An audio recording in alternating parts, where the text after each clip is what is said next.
này mà trong ban này khuya cô thì do bị băng pin bay hỏi nè mà có do mà đây manh trẻ chết đắng riêng cầm cua sa được bao mày cua sa được bao nhiêu mà giờ nè chia mặt đái mà này cứ chia mặt đái được bao kẹt đấy chết hai chiพวกมาได้เราบ้องมาจ้าสเตย์กูแต่เปี้ยท่ามาจ้าสเตย์มรณะเมียดด่าเด้อดังเงี้ยกลมchết chập chanhมาchạy nhanh xong hình mà mày xong sai khiêu xong hếtแต่ว่าสนามเชื่อไปไหมโอ้ยต้องหา xong hình nào xong hình nàoคือโอ้ย chanh liên chắc sạch rầy mà nặng miệt đái សូមអ្នកម៉ែអញ្ជើញចុះដើម្បីជាមលុបដល់ត្រជាក់នៃជីវិតរបស់កូនក្រែងអ្នកម៉ែមានប្រសាសន៍ថាសំណាងរបស់កូនមកដល់ហើយនោះអី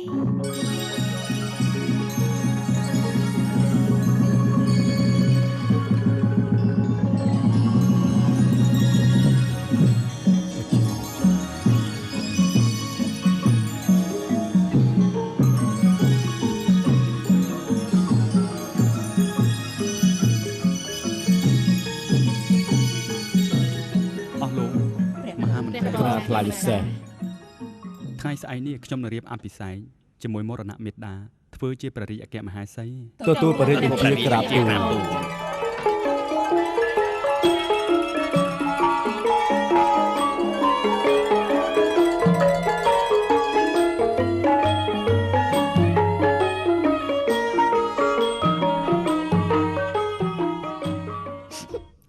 ្នកម៉ែខ្ញុំស្លាប់តាំងពី10ឆ្នាំមុន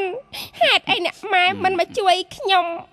ដោយអ្នកម៉ែព្រះរាជអគ្គមហេសីអញ្ចឹងសំណាងវាមិនដូចគ្នាទេអុកអូនអើយអុកអូននៅនឹងដី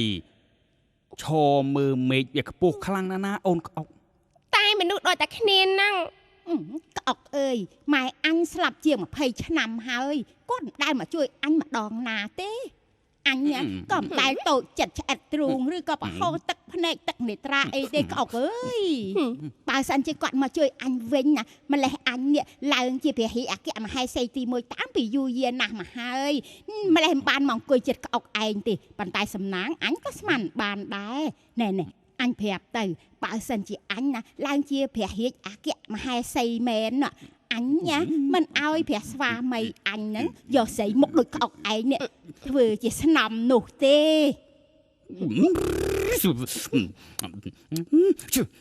សំដីកោងដូចអិនធាក់នូអញ្ចឹងបានជាខ្មោចម៉ែមិនមកជួយនោះមិនថាអញ្ចឹងឯងអូនក្អុកចាណែចានេះជារឿងរបស់ស្ត្រីភេទលោកប្រុសឈ្មោះចេះដឹងអីការពារអូនក្អុកនឹងណ៎អូនក្អុកណ៎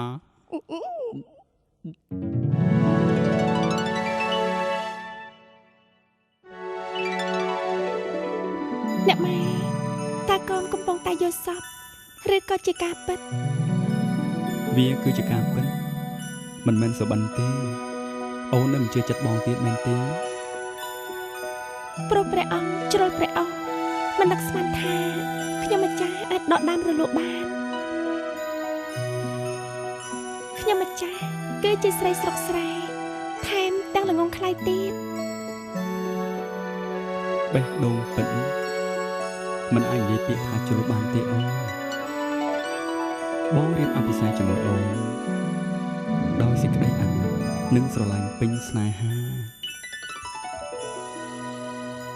ស្នេហាបាទមានន័យយ៉ាងម៉េចទៅព្រះអង្គ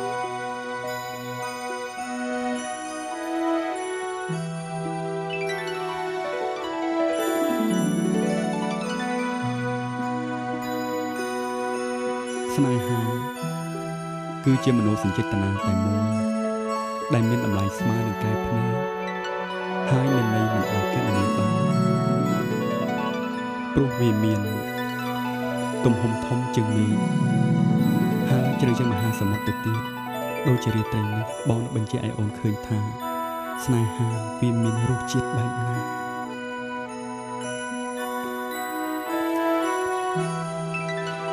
ព្រះអង្គធ្វើអីណាគឺកំពុងតែបង្ហាញពីនិយមន័យរបស់ស្នេហាហ្នឹងណា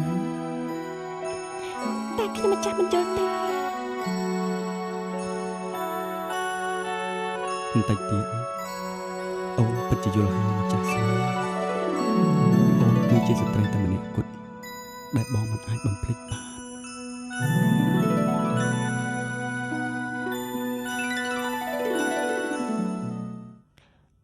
អូ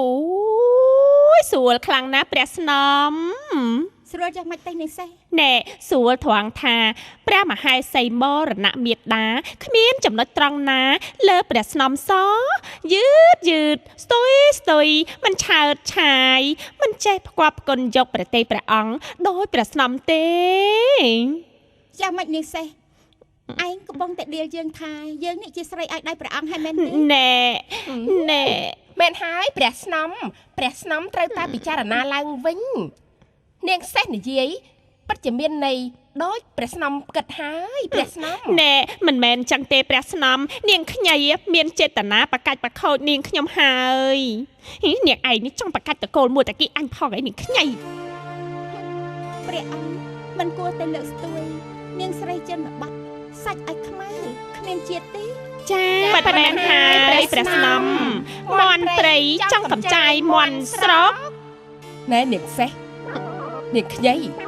និយាយស្ដីអីកុំឲ្យប៉ះពាល់ដល់ព្រះមហេសីនាងឯងចង់ឲ្យដំរីជន់មែនទេ អូយដំរីធំណាស់អកយាយត្រឹមសេះបានហើយ ចន្ទាកូនព្រះអង្គសពព្រះរាជហឫទ័យនិងព្រះមហេសីខ្លាំងណាស់កូនត្រូវគិតរឿងបេះដូងមិនអាចបង្ខំបានទេ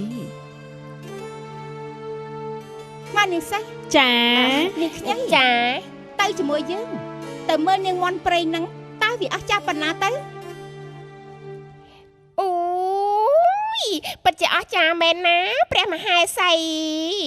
ក្រងផ្កាស្អាតរកគូប្រៀបគ្មានទេព្រះមេ ព្រះមេម្ចាស់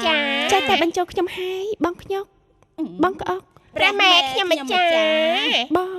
បងមានប្តីហើយឬនៅ អឺខ្ញុំម្ចាស់ណែ អូយនៅទេព្រះមហេសីពួកអ្នកនាងនឹងគ្មានប្រុសណាគេមកប៉ែតតីទេ ខ្ញុំម្ចាស់សូមក្រាបថ្វាយបង្គំព្រះមហេសី ខ្ញុំឮថាព្រះស្នំជាកូនស្រីអកយាយខ្ញុំចង់ជួបព្រះស្នំដើម្បីជជែកលេងស្រាប់តែថ្ងៃនេះព្រះស្នំចូលគាល់ខ្ញុំរីករាយណាស់ ហើយខ្ញុំម្ចាស់ក៏ឧស្សាហ៍ចូលគាល់ដែរដើម្បីកុំឲ្យព្រះមហេសី អរគុណហើយព្រះស្នំស្ដាប់ឮទេនឹងចាប់ភ័យ ខ្ញុំកាលពីជប់មិញណាខ្ញុំចូលសັບឃើញធាក់មនុស្សពីរនាក់សប្បាយជើងដល់ហើយវើចំណែកតាហោរាទាយឲ្យខ្ញុំថាថ្ងៃនេះមានសំណាងបានចាប់ព្រៃយកមកបោកអាំខ្លែមទឹកខ្នោតជូរអូយខ្លែម ធម្មតាឆ្កែតើវាព្រុសហើយវាតែខំពីក្អុក អូយវាថាយើងឆ្កែ ខ្ញុំមានអារម្មណ៍ថាចង់ឆៃសាច់សេះឆាជាមួយខ្ញី អូយវាចង់ស៊ីសាច់យើង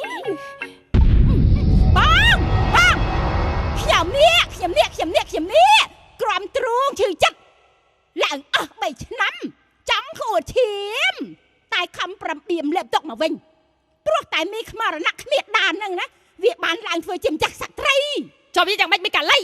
មានយ៉ាងម៉េចអ៊ំតែអ៊ំនឹងត្រូវតែជួយម៉ែ តែមិនអញ្ចឹងទេខ្ញុំខ្មាស់គេពេញភូមិណាអ៊ំអ្នកណាក៏គេសាច់ពេបជ្រេឲ្យពួកខ្ញុំគ្មានវាសនាដូចជាមីខ្មរណៈគ្មានដែរ បងត្រូវតែជួយខ្ញុំ ម៉ែ